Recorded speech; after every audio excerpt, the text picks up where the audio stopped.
The Pacific is the largest and deepest ocean in the world. Around it, there are the east coasts of Asia and Australasia, and the west coast of the American continent. There are oceans to the north and south of the Pacific.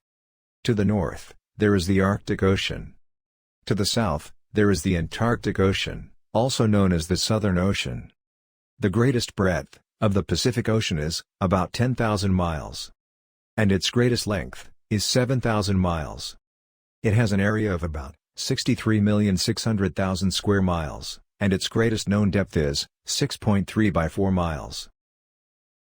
Now, pause the video and read this passage again.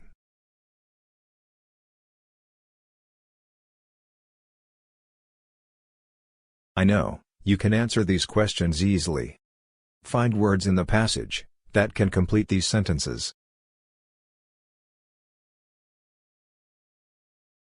Now, answer these questions.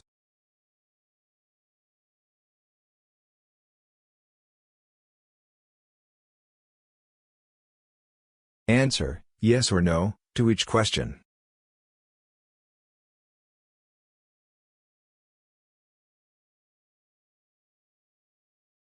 Complete these sentences with there, is, are, or the.